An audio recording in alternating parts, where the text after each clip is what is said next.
여러분 안녕하십니까? 정성산TV입니다. 전라도 시인 정재학 씨가 작심 발언을 내놓았습니다. 대한민국 사법이 무너지고 있다고 지금 이 시대를 도척의 개가 사는 법에 비유했습니다. 윤 전 대통령 무기징역 판결문의 부정선거에 대한 언급이 없었다는 점, 내란의 암시적 지시라는 표현의 법리적 문제, 그리고 사법 판단의 형평성에 대한 강한 의문, 그는 도척과 공자, 사마천의 탄식을 끌어와 악이 벌받지 않는 시대를 말하고 있습니다. 과연 지금 대한민국은 법이 권력을 심판하는 나라입니까? 아니면 권력이 법을 재단하는 나라입니까? 정재학 시인의 그 발언의 핵심을 짚어보겠습니다. 정성산 TV 좋아요, 구독, 알림은 큰 힘이 되겠습니다. 2026년 도척의 개가 사는 법 윤 대통령 무기징역 판결문에서 직위원은 부정선거에 대한 단 한 줄의 언급도 없었다. 판결의 핵심을 지워버린 것이다. 그리하여 대한민국 사법이 마침내 종말을 맞게 되었음을 만천하에 천명하고 있었다. 그것은 세계인 앞에 드러낸 대한민국 사법의 민낯이며 참담한 수치였다. 내란 행위의 암시적 지시라는 말은 한동훈이 박근혜 대통령에게 30년 구형을 요청할 때 사용한 묵시적 청탁이란 말에 다름이 아니었다. 그것은 죄의 실체가 없다는 말이었고 소위 궁예의 관심법이 주를 이루는 허상적 픽션이었다. 직위원은 실체가 분명한 서해 공무원 피살 사건에서 박지원 등에게 무죄를 선고한 바 있다. 실체가 분명한 국민살해 사건에는 무죄 판결을 내리고 궁예의 관심법을 동원해야만 하는 실체가 없는 사건엔 유죄를 선고한 직위원은 이해가 불가한 참 방자 한 판사놈이었다. 도척은 공자보다 100년 앞선 춘추시대를 살았던 전설적인 도적이다. 사람 간을 썰어먹었다는 인물로서 현대에 이르기까지 악인의 상징성을 대표하는 인물이다. 역사엔 도척을 토벌했다는 기록이 없으니 도척은 천수를 다한 것으로 보인다. 후일 사마천은 사기 백이열전을 통해 도척 같은 악인이 벌을 받지 못하는 현실을 한탄한다.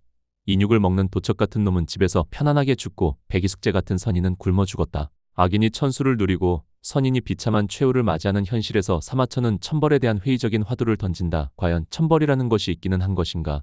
이재명은 그가 살아온 삶의 전부를 헤아려 볼 때 분명 악인에 속하는 인물이다. 그가 쌓아놓은 수많은 범죄적 사실과 욕설들은 이재명이 선인일 수 없다는 확실한 증거가 된다. 도척을 지키는 개를 도척지견이라 한다. 당시 시대 사람 중 도척의 소굴에서 사람을 항해 짚고 있는 개를 본 고인이 있었다. 그는 도척을 위해 짚고 있는 개를 보면서 한탄한다. 악인을 지키는 개에 대해 감상이 없을 수 없었던 것이다. 개는 주인이 악인인지 선인인지를 따지지 않는다. 개는 오직 주인이 주는 먹이에 관심이 있을 뿐이다.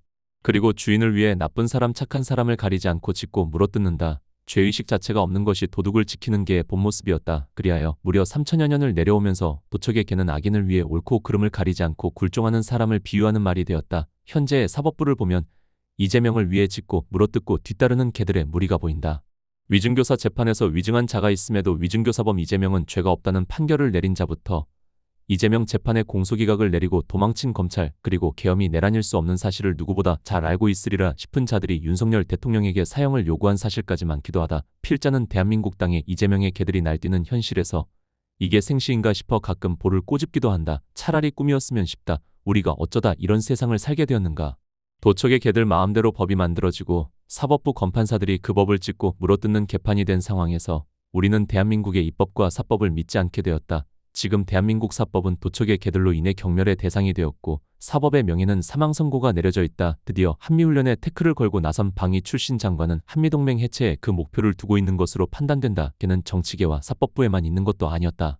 행정은 더욱 적극적인 개들이 점령하고 있었다. 국군의 실탄 사격 훈련마저 금지하자는 개가 있는 곳이 현재 이재명의 내각이다. 단순한 동조자를 넘어 적극적으로 악행에 가담하는 자들이었다. 도척의 무리들에게도 도라는 것이 있었다. 도척은 천하의 도가 없는 곳은 없다고 하였다. 그리하여 도척은 도둑이 갖춰야 할 5가지 도를 다음과 같이 들었다. 훔칠 재물이 어디에 숨겨져 있는지 아는 것이 성이요. 훔치러 들어갈 때 남보다 먼저 들어가는 것이 용이요. 훔치고 난 뒤 남보다 늦게 나오는 것이 은이라. 또한 훔칠지 말지를 잘 판단하는 것이 지이며 훔친 재물을 공평하게 나누는 것이 인이라 하였다. 도척 사후, 세상에는 도척에 관한 상상의 세계가 펼쳐진다. 시대를 풍자하는 상상이 동원되고 여기에 도교의 장자도 등장한다. 허구의 이야기 속에서 공자는 도척의 형과 친구 사이로 설정된다. 공자가 도척을 타이르러 하자 도척의 형 유아에는 이를 말린다. 이 상황을 가상의 스토리로 설정한 장자는 도척의 입을 통해 공자를 꾸짖는다. 장자는 도척의 입을 빌어 공자에게 위선자라는 평가를 내리는 것이다. 노나라의 위선자 공구가 내 놈이로구나. 너는 농사도 짓지 않으면서 밥을 먹고 옷감도 짜지 않으면서 옷을 입고 함부로 입을 놀려 시비거리나 만들어 천하의 임금들을 우롱하고 선비들로 하여금 근본을 잊게 하며 제멋대로 효제라는 것을 만들어 따르는 사람들로부터 존경을 받고 있구나. 당장 돌아가라. 그렇지 않으면 내 놈의 간을 꺼내 점심 반찬에 보태리라. 지금 대한민국에는 사법이 무너지고 있는 순간을 지켜보는 전현직 검판사들도 많이 있을 것이다. 도척이 바라볼 때 그들 모두 입을 다물고 있는 위선자들이다. 도척은 자신을 도적이라 비난하는 공자를 위선자로 평가한다. 공자는 직위원이 판결문 첫머리에서 말한 성경을 읽기 위해 촛불을 훔친 행위를 일방적 도둑질로 판단하는 것과 같은 짓을 저지른다. 공자는 도척의 선임마저 죽이는 행위의 결과에 대한 비난만을 퍼부었다.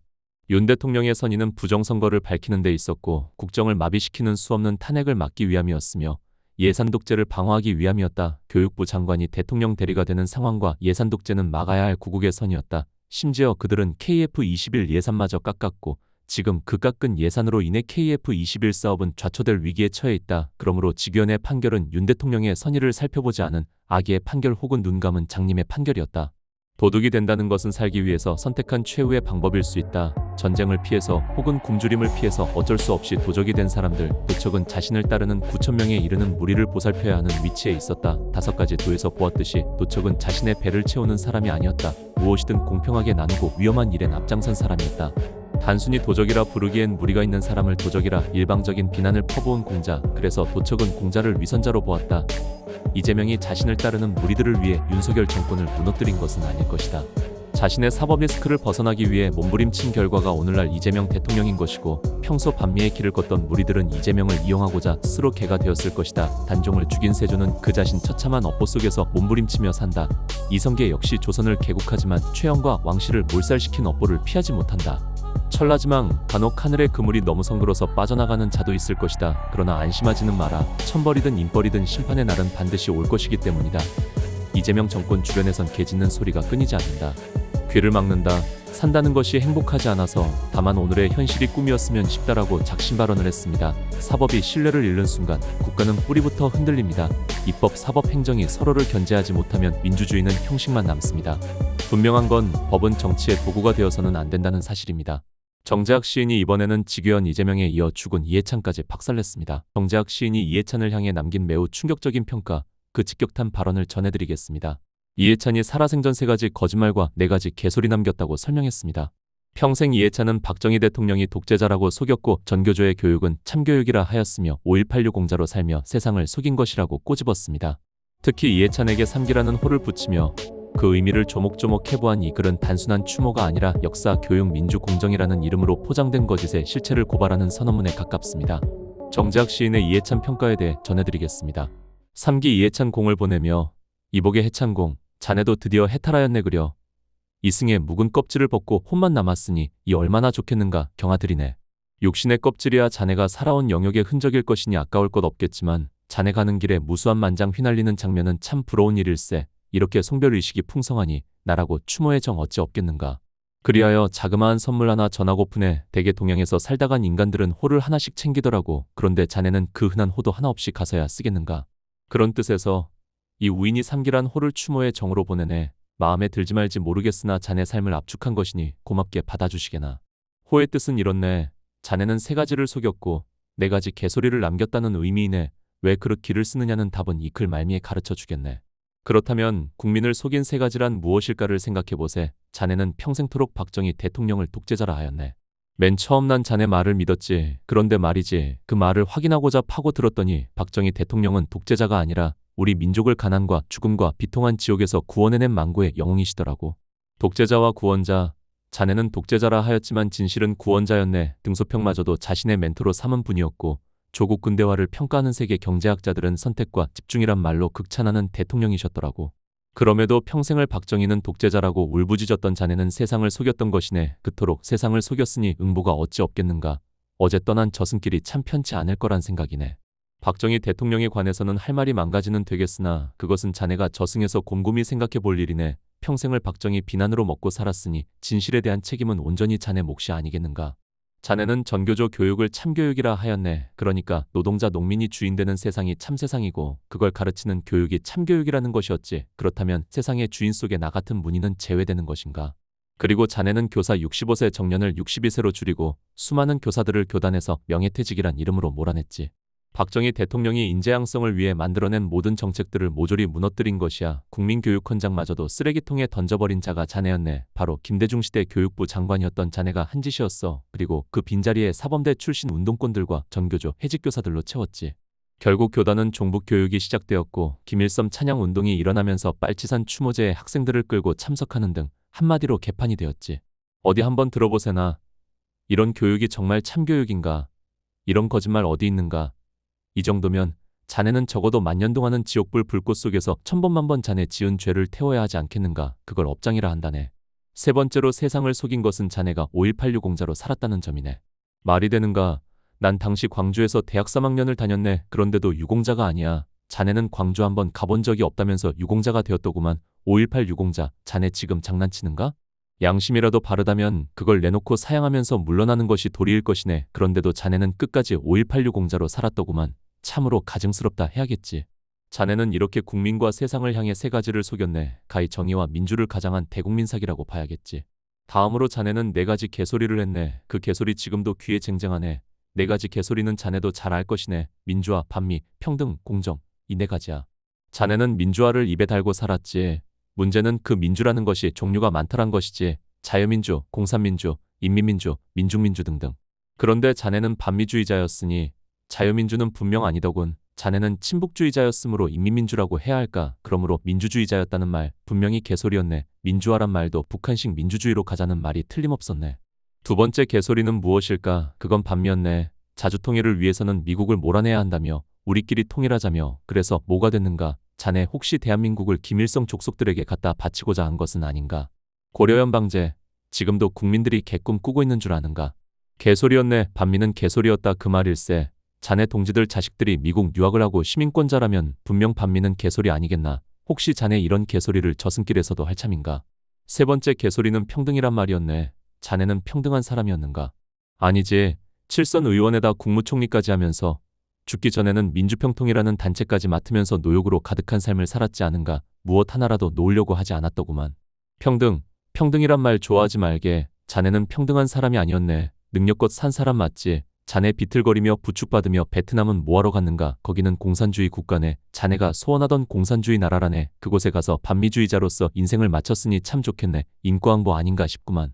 마지막 네 번째 개소리는 공정이란 말이네. 자네 조국이란 놈 아빠 찬스 쓰는 것 봤지. 인생의 시작은 평등해야 한다고 한 말도 어링반 푸너치도 안 되는 억지지만 인생의 과정이 공정해야 한다는 말을 누가 믿겠나. 반미주의자로 살아온 자들의 자식들 대부분은 미국 유학을 하고 있네. 우리 같은 서민들은 꿈도 꿀 수 없는 유학이네. 운동권에서 반미운동하면서 무슨 돈을 얼마나 벌었기에 유학식이나 보낼까나. 그러니 공정이란 말은 틀림없는 개소리였네. 어이, 해창공, 자네가 남긴 이 개소리들은 어떻게 할 것인가? 세상 떠나면서 개소리만큼은 거두어 가야 할 것 아닌가? 누릴 것 다 누리고 가면서 쓰레기만 남겨놓고 가면 쓰겠는가? 모쪼록 다 갖고 가게나. 이제 왜 내가 자네 호를 삼기라고 했는지 가르쳐 줌세. 그릇 길을 파자해보게나. 그 글자 입구 4개의 개지로 되어 있지? 이렇게 말이네. 9999 더하기 견, 그러니 네 가지 개소리란 뜻이 아니겠나. 그래서 세 가지를 속이고 네 가지 개소리를 남겼다는 삼기일세.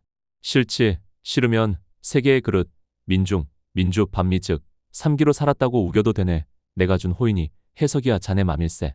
마지막으로 묻겠네.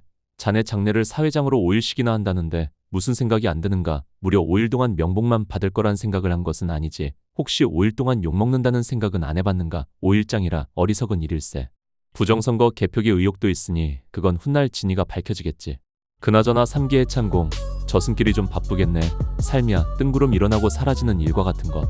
생야 1편 부운기, 사야 1편 부운멸이라 했으니 니라서 뜬구름 같은 자기 인생 달리 해석하려 바람 머물 때마다 이승에 남긴 것 아까워 머뭇거리는 것은 아닌지. 부디 어두운 열명길 잘 가시게나. 3기 해창공, 정재학 시인은 분명히 말하고 있습니다. 죽음이 모든 것을 면제해주지는 않는다고. 그리고 남겨진 말과 정책, 사상은 끝까지 검증받아야 한다고 말입니다. 여러분은 어떻게 생각하십니까? 댓글로 여러분의 의견을 남겨주시기 바랍니다. 정성산TV였습니다.